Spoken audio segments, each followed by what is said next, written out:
So today we are going to calculate the temperature at the bottom of atmosphere distillation column with the help of the energy and material balance. This is a very interesting and a very important topic, and there are slightly different concept we are going to use here as compared to the previous energy balance. So let us now take a look how to calculate all these calculations and how to do it. So first thing, what is the objective of this calculation? Basically our objective is to calculate the bottom residue temperature. So that is the important thing. We have to calculate this temperature of the atmosphere distillation column, and how we can achieve. So we require first boundary of the system. We have to find out boundary of the system so that we can find out the input and output of the energy streams. Then the second thing, identify all the input and output streams of the system, their range, the phases, either vapor, liquid phase, and the temperature. That is a very important thing. And then you have to go for the material balance calculations for all the streams, as we have already did these things. And then energy balances calculations. So how we can do it? So let us look about the bottom section of the column. As we all know about this feed is when entering into the flash zone section. So what happened, it will divide into two phases. One is vapor phase, second is the liquid phase. Liquid is basically coming to the bottom section. So this is the interesting part for all of us. Apart from liquid, there are another liquid that is called the overflash, that is coming from the top tray, is also participating with the feed flash liquid. So the total amount of liquid is not only the feed flash liquid plus overflash. These two are the liquids combined together, and then they are leaving the flash zone to the bottom section. So what is happening in the bottom section? So basically in the bottom section, with the help of steam, a portion of this bottom, that is L0 plus W dash, a portion is vaporized, that is the steward vapor, and the remaining, the left out portion, that is the bottom residue, is taken as a bottom product, and this vapor is taken as a vapor material along with the feed flash vapor that goes to the upper section of the column. So we are much considered about the bottom section. So this is basically the bottom section where we are going to calculate the energy and material balances. So if we define our problem, so basically to find out the bottom residue temperature of the atmosphere distillation column for the given condition. What are the given conditions? Given conditions, number one is the flash zone temperature is given 645 degree Fahrenheit. The second thing that is given is the feed flash liquid or the vapor portions. Here V dash is given, that is a vapor portion is given. So this is about 41.1 volume percent. In fact, it is in our calculations we have taken this value as a 40. So that doesn't matter, procedure is important. So we have taken the 40. Then the amount of overflash, that is L0, we have taken 2 volume percent of whole crude. Then the bottom is steam stripping. Here the steam stripping is important because we are going to do the energy balance. In our system, steam is there. So 10 pounds of steam per barrel of strip product at 500 degree Fahrenheit. The temperature of steam is also given here. Okay, these are the given conditions. With the help of these given conditions, we are going to calculate. So first define the system. So here we have defined the system. In this system, flash zone is here. This is flash zone. So flash zone temperature is given here. In the flash zone, L0 and W dash 2, these two are the liquid materials, in the liquid phase. One, basically the vapor phase leaving from this bottom section. This is our basically system. If I make a boundary, so this is our system. These two materials are coming inside, this steam is coming inside, this bottom is leaving, this VSO is leaving. Bottom is in liquid phase, VSO in the vapor phase. And overflash is this one. So there will be a one temperature for overflash, there will be one temperature for flash zone, and then we have all these 4 trays. So they all have the tray temperature. For example, tray 1 have, this is first tray, so tray 1 have the temperature T1, tray 2 have temperature T2, this T3 and T4. So every tray have their temperatures, and obviously any material that is leaving from the tray have the same temperature. For example, this bottom have the same temperature of the tray 1. So basically to find the bottom temperature means to find the temperature of the tray 1. That's a simple thing. Similarly, this VSO, that is leaving the tray 4. So the temperature of VSO is nothing but the temperature of tray T4, tray number 4. So this material that is coming inside the stripper, that is on the fourth tray, this is the temperature of the flash zone. So that is an important thing, because we know two things are important. One is material balance, that is a range, to find out the range. The second thing, to find out the temperature and their phases. So here the important thing is that this is given, flash zone temperature is given, so there are continuously temperature drop. What is going on in a distillation? Flash zone have the highest temperature. If you go to the lower section of flash zone, that is the bottom section, temperature will drop out. And if you go even at the upper section, in the distillate section, again temperature will be drop out. So flash zone is the zone where the temperature is highest in the distillation column. So obviously there will be a temperature drop from flash zone to T4. So this will be taken as a first temperature drop, delta T4, from flash zone to T4. And if you come to the next one, that is from what you call from T4 to T3, this is a temperature drop. From T3 to T2, it should be a T2. From T3 to this temperature drop, and then from T2 to T1, this temperature drop, this is delta T1. So these are the continuous temperature drop. There are 4 temperature drops from flash zone up to the T1. So that is an important thing, because we are going to take some assumptions for these temperature drops. Again, if you took about overall temperature drop, means from flash zone to the T1, this is the overall temperature drop, delta T. That is also an important parameter. So here, that is very important, temperature drop concept. I am repeating again, at flash zone temperature is TFZ, and continuously there is a drop in each and every trace. So for each tray there is a temperature drop. So we have 4 different temperature drops, T4, delta T3, delta T2 and delta T1. Overall temperature drop is known as a delta T. So this is the concept of temperature drop. Now come to the solution steps. So I have already discussed about delta T is basically the total temperature drop. This is 1, 2, 3 and 4. There are 4 different temperature drops in the system, in the bottom section. So if it is clear, then come to the next one. This is our assumptions. The first assumption is that we are going to take no heat loss in the bottom sections. Means if we assume that there is no heat losses here. So energy in is equal to energy out. That is the concept. The second thing, the overflash temperature is lower than the temperature of the flash zone. As I have already discussed, that anything that is going either upward or downward from the flash zone have the lower temperature. Here this L0 have the temperature less than the flash zone temperature, and it is about 20 degree Fahrenheit lesser. So if we need to find out the temperature of this L0, it's very simple, because this temperature is given, flash zone temperature is given minus 20. That gives the temperature of the overflash, that is in the liquid phase. The phase is known and liquid, and temperature is known here for the overflash. 4 tray stripper is used. We have discussed here 1, 2, 3, 4. There are 4 trays, so that's why there are different temperature drops.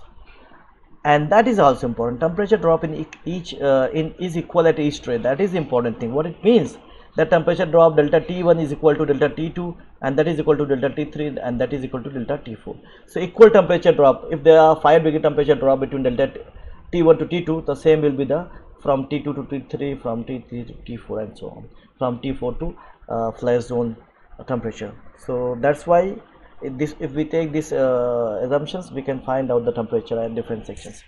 Obviously we have to verify these assumptions. That's the calculations that we have going to do. So overall, obviously the concept is heat in is equal to heat out. We have to do these things, and our main target is to find out the bottom temperature. So temperature bottom is unknown. Okay, in solution step, temperature bottom will be assumed. That what we are going to do, and the energy balance around system will be performed. So in fact, temperature bottom is the main target that we have going to do. So but you cannot do simply temperature bottom, you cannot easily assume it. Assumptions of bottom temperature is have some certain procedure, certain methods for assuming it. How we can do it? Let us take the steps for solution one, how to assume that one. So for that thing we have go for the iterations, as obviously any assumptions need iterations. In the first assumptions we are going to assume their temperature drop between the flash zone to the tray 1 is 30 degrees Celsius. This is the way to find the temperature of the bottom, temperature drop concept. So delta T is 30 degrees Celsius. Now as we know that there are equal temperature drops, so there are 4 temperature drops. This is first temperature drop, second and third and fourth. So if we divide this 30 by 4, delta T by 4, it comes around 7.5 degree Fahrenheit. So it means at each section there is a 7.5 degree Fahrenheit temperature drop. So for example, if this flash zone temperature is 650, that is given here 645, I think 645. So if it minus 7.5 give the value at T4, means at temperature T4 this is the value, and similarly we can find out.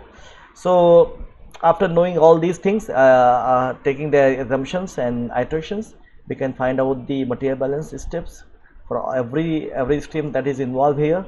Now let us look how to do it. Then we have to find out the enthalpy from the graph, then carry out the energy balance at the bottom section. That's what we are going to do. These are the steps for the solution steps. So let us take the first thing, given conditions. We have already discussed although, but this is a more detail about the given conditions. Number one, total amount of the feed that is going inside the column is 100,000 bpsd, that we have taken so many times. Then the flash zone temperature is given here 645. The amount of liquid, that is a feed flash it should be a feed flash vapor, is given here. And then total distillates are given, that is the amount total distillate that is going in upward section. Our flash is 2 volume percent, and steam flow rate 10 pounds. Steam temperature is given here. That is a new thing that is given here. Cp of the bottom, that is important, we have to use this calculation. And then enthalpy of steam at all temperature. Basically we have assumed that enthalpy of steam is 1300 BTU per hour. For either it is for 500 or 600 degrees Celsius. Here we have assuming enthalpy of steam is constant. We are not changing, although there is a change in the steam enthalpy for the different temperatures. So this is given conditions. What we need: TBP graph, residue graph, and enthalpy graph. That is required to solve this problem. So now take the first step. That is, we know that flash zone temperature is given. Obviously that minus 20 gives the over flash temperature, because we have already assumed that this is a temperature. We have for the first iteration 30 degrees the temperature, divided by 4 gaps 7.5, and if you minus in 645 minus 7.5 gives the top tray temperature, that is the fourth tray temperature. This temperature have 637 degree Fahrenheit. So it means that this vapor that is leaving from this fourth tray have this temperature. So the first step is completed. Now come the second step for different materials, material balance. So for the material balance calculations, we know that the total feed is basically divided into two sections. The total feed is divided by total distillate plus bottom. This is overall material balance. So we know that total distillate is given up to the 51.6 volume percent. So in the graph 0 to 51.6 volume percent is total distillate, and remaining is 51.6 to 100 is bottom. So the bottom range is given here. So now we have found the bottom range. So if you find the range, you can find out the mid volume percent, you can find out the yield, you can go for the energy balance and any steps, complete material balance. So our target is to find out the range. This is the first step. Now next, L0 is also given 2 volume percent, that is the amount and yield. But what should be the range? It ranges started from the total distillate. So we know that the total distillate is ended at 15.6 degree, 15.6. So it is started from 15.6 to 53.6. So in this way L0 is find out the range of L0 is given here. Now come to the next step, W dash. So the total feed is divided into the vapor phase and liquid phase. Vapor phase and liquid phase. Vapor phase is at the starting up to from 0 to 40 volume percent is a vapor phase, and remaining that is W dash 40 to 100 volume percent. but that W dash, this W dash is nothing but that given 14 to 100, it contains two parts, W and VSO. So W is, we know that W is started from 51 points to 100. So the remaining portion of the W dash, that is 40 to 51.6, this value is dedicated for the VSO. So the range of W is known, range of VSO is known, range of W and VSO is known, range of obviously W is known, that's same one, range of L0 is known. In fact, range of each and every streams are known here. We are going to do the next step for the material balance after knowing the range. So these are the range. L0 range is given, and obviously W dash is a part of W and VSO, so we have found the range. And SW, steam will take part in the energy balance, so there is no role in the range and all these things. So this is the in the section in our system, and out is same but at the different temperatures and at a different phases. Okay, so now come to the overall material balance. It's very simple. After knowing the range, you can find out the yield of each and every step. So yield, up to the yield, same mid volume percent for all the vapor phase, and we for the liquid, and that is the bottom residue, we can find the API not by the mid volume percent but by the graph number 11, that is from the yield.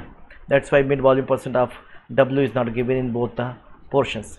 API is given. API is calculated from the API graph 1 and graph 11, so 17 and 32. Similarly, API is given because API will be same since the range is same. Specific gravity converted. BPSD, it is related with the yields.